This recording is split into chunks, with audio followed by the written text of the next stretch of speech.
ಈಗಾಗಲೇ ನಾನು ಹೇಳಿದ್ದೀನಿ, 2-3 ದಿವಸಗಳ ಮೀಡಿಯಾವರು ಇದನ್ನೇ ಕೇಳ್ತಾ ಇದ್ದಾರೆ.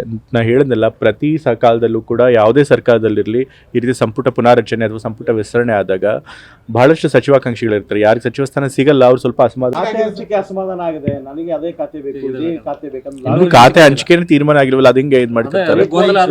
ಯಾರಿಗೆ ಯಾವ ಖಾತೆ ಬೇಕು ಕೇಳ್ಕೊಳ್ತಾರೆ ಹೈಕಮಾಂಡ್ನ, ಆದರೆ ಕೊನೆಗೆ ಡಿಸೈಡ್ ಮಾಡೋದು ಹೈಕಮಾಂಡು. ಈಗಾಗಲೇ ಹೇಳ್ದಂಗೆ ಹೆಂಗೆ ಸಚಿವ ಸ್ಥಾನ ಸಿಗಬೇಕಾದ್ರೆ ಆಯಿತು, ಅದೇ ರೀತಿ ಖಾತೆ ಹಂಚಿಕೆ ವಿಚಾರದಲ್ಲೂ ಅಷ್ಟೇ. ಎಲ್ಲರೂ ಕೂಡ ಪಕ್ಷದ ನಾಯಕತ್ವ ಏನು ತೀರ್ಮಾನ ಮಾಡ್ತಾರೆ ಅದಕ್ಕೆಲ್ಲರೂ ಕೂಡ ಕೊನೆಗೆ ಬದ್ಧರಾಗೇ ಆಗ್ತಾರೆ.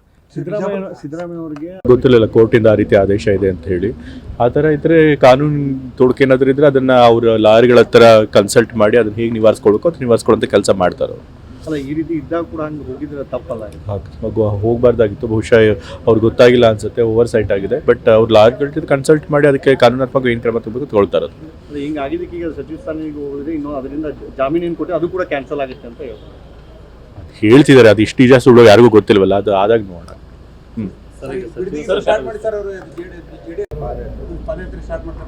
ಈಗಾಗಲೇ ಬಿಡದಿ ಟೌನ್ಶಿಪ್ ಬಗ್ಗೆ ಮುಖ್ಯಮಂತ್ರಿಗಳೆಲ್ಲ ಹೇಳಿದ್ದಾರೆ. ಅದು ಯಾವುದು ಕೂಡ ನಾವು ಬಲವಂತವಾಗಿ ರೈತರಿಂದ ಕಿತ್ಕೊಳ್ತಿಲ್ಲ. ಅದು ವಾಲಂಟ್ರಿಯಾಗಿ ಯಾರು ಕೊಡೋಕ್ಕೆ ಇಷ್ಟ ಇದೆಯೋ ಅವರು ಅವರಿಂದ ಭೂ ಸ್ವಾಧೀನ ಮಾಡ್ಕೊಳ್ತೀವಿ. ಸೊ ಹಾಗಾಗಿ ಯಾರ್ದು ಬಲವಂತ ಇಲ್ಲದೆ ಇದ್ದಾಗ ಇವ್ರು ಅನಾವಶ್ಯಕವಾಗಿ ರೈತರನ್ನ ಸುಮ್ಮನೆ ತಪ್ಪು ದಾರಿ ಹೇಳ್ತಾ ಇದ್ದಾರೆ. ಇವರೇ ಈ ಒಂದು ಬಿಡದಿ ಟೌನ್ಶಿಪ್ ಕಾರ್ಯಕ್ರಮ ಶುರು ಮಾಡಿದ್ದು ಇವರೇ ಶುರು ಮಾಡಿ ಈಗ ಇವರೇ ಅದ್ರ ವಿರುದ್ಧ ಇದು ಮಾಡ್ತಿದ್ದಾರೆ. ನಮ್ಮ ಬಾಲಕೃಷ್ಣೇಗೌಡರು ಚೆನ್ನಾಗಿ ಹೇಳಿದ್ರು, ಇದು ಅವರದು ಪಾದಯಾತ್ರೆ ಏನಿದೆಯಲ್ಲ ಇದು ಪ್ರಾಯಶ್ಚಿತ ಪಾದಯಾತ್ರೆ. ಯಾಕೆ ಅಂತಂದ್ರೆ ಅವರೇ ಮಾಡಿರೋ ಕಾರ್ಯಕ್ರಮದ ಅವರೇ ಮಾಡ್ತಾ ಇರೋದ್ರಿಂದ ಅದಕ್ಕೆ ಕರೆಕ್ಟ್ ಆದಂಥ ಆ್ಯಪ್ಟ್ ಹೆಸರಿಟ್ಟಿದ್ದಾರೆ ಅವರು.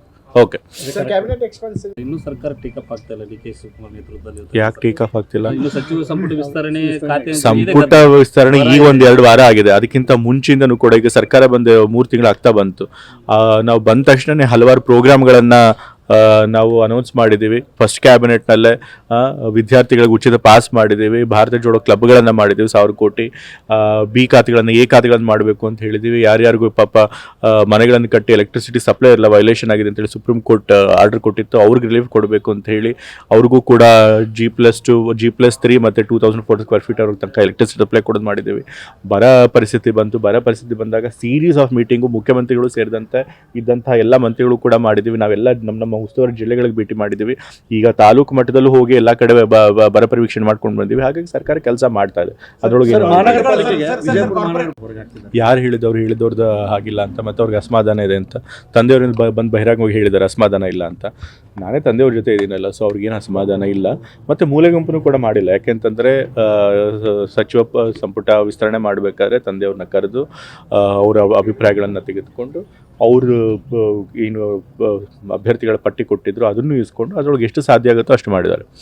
ತಂದೆಯವ್ರಿಗೂ ಗೊತ್ತಿತ್ತು ಇರೋದೇ ಇದ್ದಿದ್ದೇ 15 ಸ್ಥಾನಗಳು. ಅದರೊಳಗೆ ತಂದೆಯವರು ಹೆಚ್ಚಿನ ಹೆಸರೇ ಕೊಟ್ಟಿದ್ರು. ಅದರೊಳಗೆ ಅವ್ರು ಕೆಲವ್ರನ್ನ ಪಿಕ್ ಮಾಡಿ ಮಾಡ್ಕೊಂಡಿದ್ದಾರೆ. ಸೊ ಹಾಗಾಗಿ ತಂದೆಯವ್ರಿಗೇನು ಅಸಮಾಧಾನ ಇಲ್ಲ. ಖಾತೆ ಹಂಚಿಕೆ ವಿಚಾರವಾಗ್ಲೂ ಕೂಡ ಡೆಲ್ಲಿಗೆ ಕರೆದ್ರು. ಅದು ತಂದೆಯವರೇ ಇಲ್ಲ, ಖಾತೆ ಹಂಚಿಕೆ ವಿಚಾರದಲ್ಲಿ ನಾನು ತಲೆ ಮೂಗು ತೋರಿಸೋದಿಲ್ಲ, ಅದನ್ನು ನೀವೇ ಮಾಡಿ ಅಂತ ಹೇಳಿದ್ರಿಂದ ಅದು ಇದು ಮಾಡ್ತೀವಿ. ಸೊ ಹಾಗಾಗಿ ಅವ್ರನ್ನ ಮೂಲೆ ಗುಂಪು ಮಾಡೋ ಪ್ರಶ್ನೆನೂ ಇಲ್ಲ ಮತ್ತು ಅವ್ರಿಗೆ ಅಸಮಾಧಾನ ಕೂಡ ಇಲ್ಲ.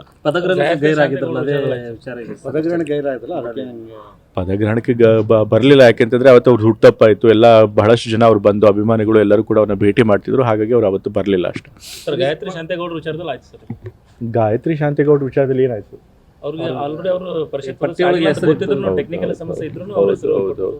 ಈಗ ಅವ್ರ ವಿಚಾರದಲ್ಲಿ ಸ್ವಲ್ಪ ತಪ್ಪಾಗಿದೆ. ಈಗ ಬೇರೆ ಯಾರನ್ನ ಮಹಿಳಾ ಸಚಿವರನ್ನ ಮಾಡಬೇಕು ಅಂತ ಹೇಳಿ ನಮ್ಮ ಹೈಕಮಾಂಡ್ ಅವ್ರು ಚಿಂತನೆ ಮಾಡ್ತಿದ್ದಾರೆ. ಅವ್ರು ಯಾರಾದ್ರೂ ಒಂದು ಸೂಕ್ತ ಹೆಸರನ್ನ ಖಂಡಿತ ಕೊಡ್ತಾರೆ. ಒಬ್ಬ ಮಹಿಳೆ ಕೂಡ ನಮ್ಮ ಕ್ಯಾಬಿನೆಟ್ಗೆ ಇಂಡಕ್ಟ್ ಆಗ್ತಾರೆ. ಇನ್ನು ಸರ್ಕಾರ ನ್ಯೂಸ್ ಫಸ್ಟ್ ನಿರ್ಭೀತಿಯಿಂದ ನಿಮ್ಮ ಪರವಾಗಿ.